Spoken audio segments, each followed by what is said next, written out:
Hello! Today on Book vs. Movie, I'm looking at The Little Mermaid, comparing Disney's film to the original story by Hans Christian Andersen. Little Mermaid is one of those characters who has completely transcended her origin. Everyone knows who the Little Mermaid is, even if they have no idea how the original story went. I read Hans Christian Andersen when I was a kid and found the story of the Little Mermaid really dark. If you read the story after seeing the Disney movie, it can be a bit jarring. In the story, she dies at the end and is turned into sea foam after not deliberately murdering her true love, the prince. Coming back to the story as an adult, however, I think I understood it better. Part of it was just having gone through heartbreak myself. This story is not for children. It's an angsty love letter from the end of a crush. And with all the discussion about the soul and redemption, I think this story is maybe better suited to college students than to small children. So, with that caveat, let me go through the Hans Christian Andersen story of The Little Mermaid, published in 1837. At the deepest point in the sea is the castle of the Sea King, who lives with his 6 daughters and his mother, their grandmother. The youngest of the daughters is described as a, quote, strange child, quiet and thoughtful. She is very beautiful, however. The Little Mermaid becomes obsessed with learning about the world above. Each of her older sisters is granted the chance to visit the surface at their 15th birthday, and the Little Mermaid asks each in turn for their experiences when they get their chance. They describe the wonders of a sunset, the rolling hills of the land, the icebergs of winter. Finally, it's the turn of the youngest, and when she got to the surface, she saw a ship shooting off fireworks for the birthday of a young prince. She watches the spectacle until a storm rolls in and the ship is torn apart. The Little Mermaid rescues the prince, takes him to land, and swims off once people come to his aid. She becomes even more silent and thoughtful, and her sisters find out the reason for her preoccupation and take her to the castle of the prince so that she can watch him from the sea. She asks her grandmother for more information about humans, like how long they live, and the grandmother tells her that they live shorter lives than mermaids, who generally live 300 years. However, she says that humans are possessed of an immortal soul that carries on after their death. Further, that mermaids do not have souls and just turn into sea foam at their death. The Little Mermaid is very distressed to learn about her lack of a soul and asks if there's any way she might acquire one, and her grandmother tells her that she might get one if she marries a human. If he loves her truly, then his soul might go into her. Her grandmother tells her to be happy with her lot in life, but the Little Mermaid is resolved to go out and get a soul. She goes to the Sea Witch, who knows why she is there, and gives her a potion that will give her legs in exchange for her voice. Further, the witch explains that this is a one-way transformation, and that if the prince marries anyone else, the Little Mermaid will die the morning after their wedding and will become sea foam. The Little Mermaid agrees, gives up her voice, and takes the potion with her to the prince's castle, where she takes it and her tail turns into legs. The prince finds her, takes her in, and proceeds to treat her like a favorite dog. He lets her sleep on a cushion by his door, and he takes her on hikes with him. In spite of this, she resolves to spend the rest of her life taking care of him. The prince then gets betrothed to a princess from a neighboring kingdom, who turns out to be the maiden who nursed him to health after he was brought to shore. The two of them get happily married, and the Little Mermaid feels that her time is up. Her sisters visit her on the wedding ship and bring her a knife they traded the Sea Witch for their hair, and tell the Little Mermaid that if she will kill the prince, his blood will turn her back into a mermaid. The Little Mermaid takes the knife to the prince, but can't do it, and throws the knife into the sea. She then throws herself into the ocean as the sun is rising, where she dissolves into sea foam. The spirits of the air find her there and grant her a chance to be one of them, telling her that service as a spirit of the air can earn her a soul within a time of 300 years. They say she's earned a chance to be one of them by her own good deeds. It ends saying that children who do good deeds themselves can knock a year off of the time of her service. Reading the Hans Christian Andersen story as an adult, my first thought was, dude, who broke your heart? The story is a tragedy, but it feels personal. A targeted, angsty heartbreak over someone who friend-zoned the author. As someone who's had crushes and who's been up my own personal mountain with a guy who told me I reminded him of his sister, adult me got it. complete with all the messy, angsty, confusing morals. Still, you can see why Disney had to change the ending. The Little Mermaid more or less begs for a happy ending. I mean, even in real life, the horrible crush isn't the end. At some point, you move on and meet someone who likes you for your own mermaid self. The character is too strong to let die over a prince. She needed a more optimistic story. Disney still did the best they could to retain as much as they could of the original, while giving it a happy ending. So now let's go through the Disney movie. The Disney film starts with Ariel, the Little Mermaid, scavenging a shipwreck for new stuff. She is fascinated with the world above, despite the fact that contact between their worlds is forbidden. She's so focused, she misses a concert where she was supposed to debut. Ariel goes to the surface and sees a ship shooting fireworks to celebrate the birthday of Prince Eric. Ariel watches Eric until his ship is hit by a storm and capsizes. Ariel rescues Eric, taking him to shore, and sings to him as he wakes up. She then goes back home, notably lovesick, and finds that her friend Flounder rescued a statue of Eric to add to her own personal little hoard. Her father finds out she went to the surface and rescued a human, and he's so angry that he destroys her whole hoard, statue included. She's so hurt, she searches out the sea witch and trades the witch her voice for a pair of legs, with the deal that she has 3 days for the prince to fall in love with her, or the princess will belong to the sea witch and join her garden of kelp souls.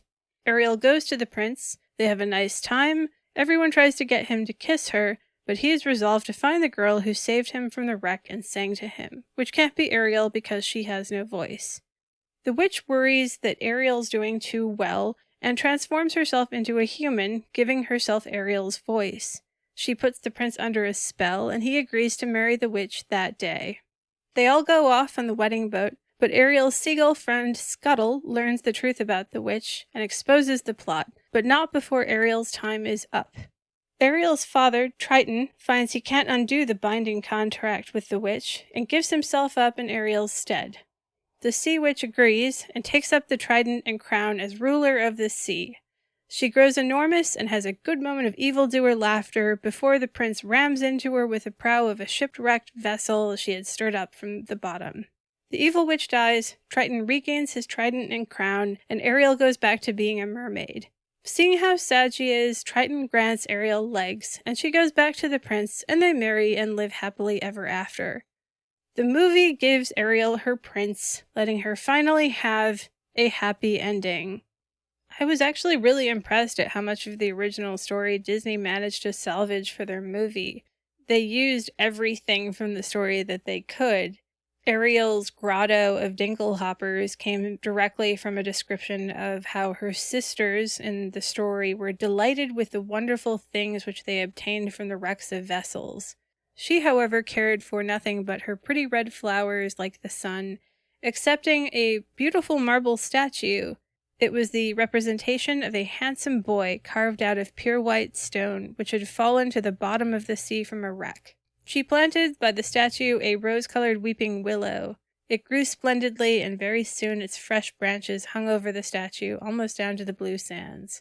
So here you can see they saved the statue. They saved the weeping willow, which they just used later for their love song in the grotto or whatever that was. The little kelp monsters outside the witch's house came directly from a description of the polypi from the story. Quote, "Beyond this stood her house, in the center of a strange forest, in which all the trees and flowers were polypi, half animals and half plants. They looked like serpents with 100 heads growing out of them." The eels came from her pet water snakes, which she called her little chickens, and allowed them to crawl all over her bosom. Later, when Ariel is talking to the witch, she asks her, "But if you take away my voice, what is left for me?" And the witch answers, "Your beautiful form, your graceful walk, and your expressive eyes." But in my head, I was just singing along to the movie, and don't underestimate the importance of body language. I was a kid in 1989 and saw The Little Mermaid when it first came out in the theater. This was the beginning of a fantastic run of films for Disney, including Beauty and the Beast, Aladdin, and The Lion King. These movies and their jewel-bright colors totally dominated my childhood, and I realize now they probably set my personal standard for all animation. Ariel is a character of indomitable spirit. It is almost impossible not to enjoy watching her. I think a lot of her appeal comes from the animation, for which we have Glenn Keane to thank. He asked to lead her animation because he wanted to challenge himself, and I think he succeeded. She's always leaning forward, reaching for her goals. When you think of the movie, it's almost always a shot of her bracing on the rock, or one of her swimming and singing. She's lovely. The songs in the Disney movie are also fantastic, by the Alan Menken-Howard Ashman team-up. The songs like Under the Sea are lush, catchy, and indelibly written into the public memory at this point. You can't have the Disney Little Mermaid without also having part of your world. This was the first movie I remember that really pushed that feeling of adolescent possibility, that there's a big wide world just over the horizon. This is why, for book versus movie, I'm going with the Disney movie of The Little Mermaid. I really love the Hans Christian Andersen story, with all its angst and heartbreak, and with all due credit to the creator of the character, Ariel has so much charisma, you can't help but like her. The Disney movie turned the Sea Witch into a villain, where in the original story she's arguably neutral, maybe, even tried to dissuade the Little Mermaid, and she has the best opening witch line I have ever read. "I know what you want," said the Sea Witch. "It is very stupid of you, but you shall have your way, and it will bring you sorrow, my pretty princess. You want to get rid of your fish's tail and to have two supports instead of it, like human beings on Earth, so that the young prince may fall in love with you, and that you may have an immortal soul." I mean, how often does the evil witch call the heroine stupid the second she shows up asking for something? I thought that was great. Additionally, if you know the two movies pretty well, the minute Les Poissons begins playing in the kitchen of the prince's castle, you'll be like, wait a second, that sounds pretty familiar. It sounds almost exactly like the melody to Be Our Guest. And that's because the same guy wrote both songs, Alan Menken. And when he was prepping Be Our Guest, he gave a placeholder to Howard Ashman. He was just like, just use this, this basic thing. I'll come back later with something better. But by the time he got back, the words to the song were already fairly baked into that little sort of placeholder melody, and he couldn't really find anything better or change it to fit better. So they kept the melody, which was kind of the same thing as Les Poissons. When I was thinking about the sheer angst of the Andersen story, where you get monsters who want to be fully human and love somebody who doesn't love them back, and where they end tragically, I started thinking this story really feels closer to the wheelhouse of Tim Burton, and I kind of started wondering what a Tim Burton Little Mermaid would look like. I don't know, maybe an android? Because, they're always worrying about not having a soul, right? When I went digging to find out who had caused this epic heartbreak for Hans Christian Andersen, I read his autobiography. I didn't intend to read the whole thing, but I enjoyed it so much I finished it.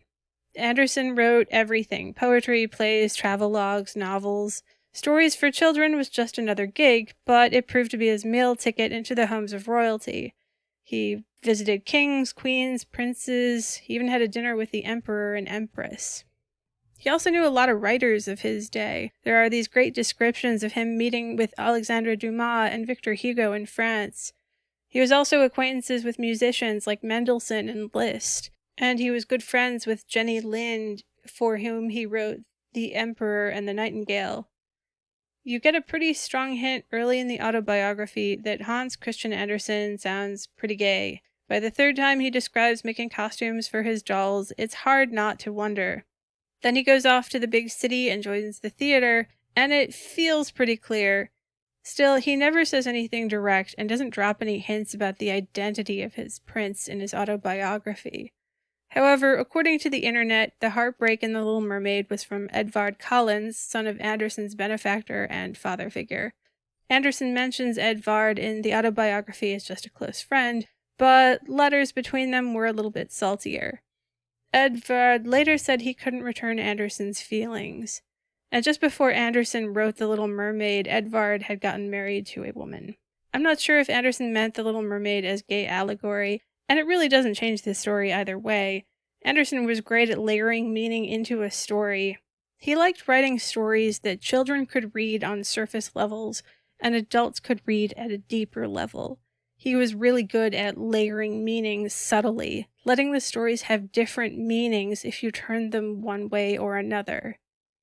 Still, since everyone lost their minds over a black Little Mermaid for the remake, part of me kind of wanted to see what would happen if they saw a remake with a gay Little Merman. The internet is way ahead of me on this one and even has an animated clip, but the story works really well with a young man as Ariel, and the issue of giving up your voice fits so much better. The autobiography also pointed to the origin of The Little Mermaid. A few years before writing The Little Mermaid, Andersen had composed an 1834 play of Agneta and the Merman based on an old Danish ballad.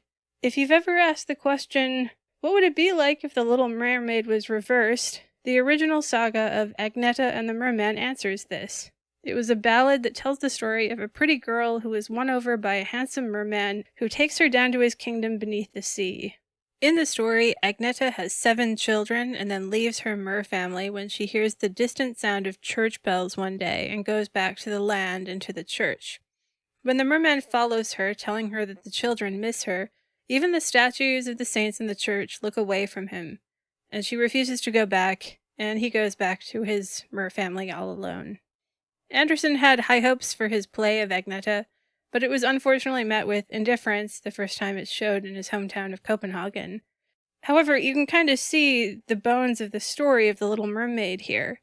Agneta is an even darker story, skipping all the romance and the adventure of going into the sea and going straight to a worn-out mother who regrets leaving home and abandons her children. To me, it sounds like a story of Christianity versus paganism, basically warning girls that they'll regret running off with pagans.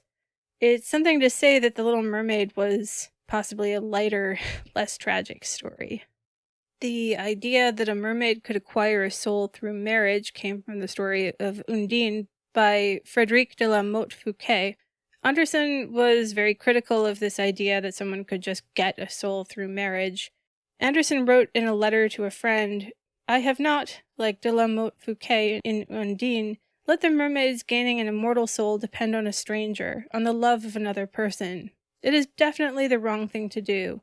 It would make it a matter of chance, and I'm not going to accept that in this world.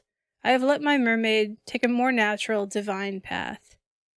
Andersen's Little Mermaid did get something like a happy ending, as she did end up working to earn a soul. And while I didn't intend this as an it gets better kind of video, I thought I'd add just a note here at the end to say, if you're somebody who suffers from crushes, I certainly was one of those young people, it gets better. Eventually, the crushes fade, or you meet somebody who actually likes you for who you are, and it seems so easy. Crushes are so difficult. It's a Sisyphean task where you're constantly pushing a boulder up a hill and getting nowhere because the person just doesn't like you back. But when you finally meet somebody who does like you back, it is effortless. You don't have to do anything. You don't have to be anybody you're not. You don't have to always feel like you have to be your absolute best self because the person likes you for who you are at any given point. Just even on your worst day, the person probably still likes you more or less. Maybe a little bit less. But yeah, I thought I should say it gets better. This is Rose with Rose-Colored Movies talking about The Little Mermaid. Thanks for listening. Not often that we have such a lovely dinner guest, eh, Eric?